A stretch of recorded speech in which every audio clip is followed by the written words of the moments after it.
ಗೋಕಾಕದಾಗ ಬಾದಾಮಿ ಐಹೊಳೆ ಪಟ್ಟದಕಲ್ಲಿನ ವಾಸ್ತುಶಿಲ್ಪದ ಮಾದರಿಯಲ್ಲಿರುವ ಗತವೈಭವದಿಂದ ಕೂಡಿರುವ ಅರಭಾವಿ ಮಠಕ್ಕೆ ಇವತ್ತಿನ ಈ ಅಲೆಮಾರಿ ಪಯಣ ಬಂದಿತ್ತು. ಕಿತ್ತೂರು ಸಂಸ್ಥಾನದ ಸುಪದ್ರಿಯಲ್ಲಿದ್ದ ಮತ್ತು ವೀರರಾಣಿ ಚೆನ್ನಮ್ಮ ತಾಯಿಯ ಪತಿ ಆದಂತಹ ಮಲ್ಲಸರ್ಜರ ಸಮಾಧಿಯನ್ನು ಹೊತ್ತ ಮಠದ ದ್ವಾರ ಬಾಗಿಲು ಯಾವುದೇ ರಾಜವಂಶಸ್ಥರ ಹೆಬ್ಬಾಲಿಗಿಂತ ಕಡಿಮೆ ಇರಲಿಲ್ಲ. ಮಹಿಳೆಯೊಬ್ಬಳು ಮಠದ ಲಟ್ಟಣಿಗೆ ಕದ್ದು ಹೋಗುತ್ತಿರುವಾಗ ಲಟ್ಟಣಿಗೆ ಹಾವಾಗಿ ಮಾರ್ಪಾಡಾಗಿದ್ದ ಪವಾಡಮಯ ನಾಗದೇವರಿಗೆ ನಮಸ್ಕರಿಸಿ ಈ ಅಗರ್ಭ ನಿಶಬ್ದಭರಿತ ವಾತಾವರಣ ನಿರ್ಮಾತ ಆದಂತಹ ಪವಾಡ ಪುರುಷರು ದುರ್ದುಂಡೇಶ್ವರ ಸ್ವಾಮಿಗಳ ದರ್ಶನ ಮಾಡ್ಬೇಕಂತ ಹೇಳಿ ಒಳಗ್ ಬಂದು.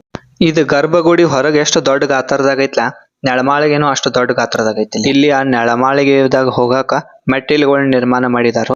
ಮತ್ತ ಇದ ಜಾಗದಾಗ ಸ್ವಾಮಿಗಳು ಐಕ್ಯರಾಗಿ ಇಲ್ಲೇ ನೆಲೆ ಊರಿದಾರ. ಸ್ವಾಮಿಗಳ ಪ್ರತಿಯೊಂದು ಪವಾಡಮಯಗಳನ್ನ ದೃಶ್ಯಗಳ ಮೂಲಕ ಚಿತ್ರಿಸಿ ಹಾಕಿದ್ದಾರೆ ಇಲ್ಲಿ.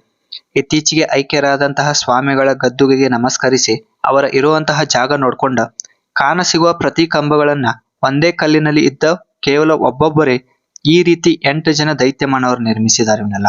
ಈ ಕಂಬಗಳ ಮೇಲೆ ಇರುವ ಗೋಡೆಯ ಮೇಲೆ ಸಂಪೂರ್ಣ ರಾಮಾಯಣವನ್ನ ವಾಸ್ತುಶಿಲ್ಪದ ಮುಖಾಂತರ ಕೆತ್ತನೆ ಮಾಡಿದ್ದಾರೆ. ಸ್ವಲ್ಪ ಆಳವಾಗಿ ಒಂದು ಸುತ್ತ ಹಾಕಿದ್ರಂದ್ರ ರಾಮಾಯಣ ಮುಗಿತೈತಿ ಇಲ್ಲಿ.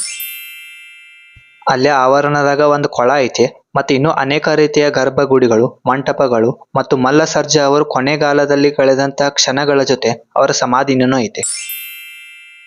ಮಠದ ಆವರಣದಾಗನ ಕೊಟ್ಟೂರು ಬಸವೇಶ್ವರ ದೇವಸ್ಥಾನವನ್ನ ಬಹಳ ವಿಜೃಂಭಣೆಯಿಂದ ನಿರ್ಮಾಣ ಮಾಡಿದ್ದಾರೆ. ಗೋಕಾಕದಿಂದ ಕೇವಲ 10 ಕಿಲೋಮೀಟರ್ ಅಂತರದಾಗ ಐತಿ. ಕುಟುಂಬ ಸಮೇತ ಭೇಟಿ ನೀಡಿ.